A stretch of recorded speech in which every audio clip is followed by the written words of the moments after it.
নিপুণের বিরুদ্ধে ৫০১ ধারায় ৬৪ জেলায় মামলা হচ্ছে, কথাটি বলেছেন অভিনেতা ও শিল্পী সমিতির সহসভাপতি DA তায়েব।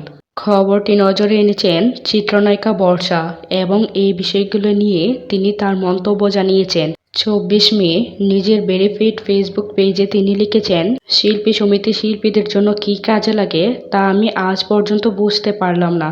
যা জানি তা আর বললাম না। পাবলিকের এখন সিনেমা হলে গিয়ে সিনেমা দেখার দরকার নেই। মানুষের এত ধৈর্য। নির্বাচনের আগে বর্ষার স্বামী অভিনেতা অনন্ত জলিলকে শিল্পী সমিতির নির্বাচনের সভাপতি পদে ডেকেছিলেন নিপুণ, কিন্তু অনন্ত জলিল কৌশলে তাকে ফিরিয়ে দেয়। মার্চে নির্বাচনের আগে অনন্ত জলিল বলেছিলেন, নির্বাচন করার মতো পর্যাপ্ত সময় আমার নেই। বর্ষা অভিনীত নেত্রী দ্য লিডার সিনেমাটি মুক্তির অপেক্ষায় রয়েছে। তার আরেক সিনেমা চিতার শুটিং শুরু হওয়ার কথা রয়েছে এ বছরেই। দুটি ছবিতেই বর্ষার সাথে থাকছেন অনন্ত জলিল। পাল্টাপাল্টি অভিযোগ, বয়কট আর মামলার কারণে গত ৫ বছর ধরেই বিতর্কের কেন্দ্রবিন্দু হিসেবে রয়েছে বাংলাদেশ চলচ্চিত্র শিল্পী সমিতি। ১৯ মে ২০২৪ ও ২৬ মেয়াদের নির্বাচনের পর সেক্রেটারি পদ নিয়ে হয়েছে জটিলতা।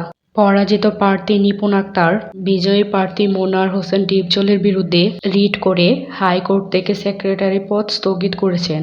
বিজয়ী প্রার্থী সহসভাপতি DA তায়েবের বিরুদ্ধে আইনি ব্যবস্থা নেওয়ার কথা বিভিন্ন মিডিয়ার সামনে বলেছেন নিপুণ আক্তার। বিষয়টি নিয়ে DA তায়েবকে জিজ্ঞেস করাতে তিনি নিপুণের বিরুদ্ধে পাল্টা অভিযোগ উল্লেখ করে বলেন, নিপুণ আমার মানহানি করেছে, তাই নিপুণের বিরুদ্ধে ৫০১ ধারায় ৬৪ জেলায় মামলা হচ্ছে। দর্শক, আজকের ভিডিও এই পর্যন্তই। এতক্ষণ সঙ্গে থাকার জন্য ধন্যবাদ সবাইকে।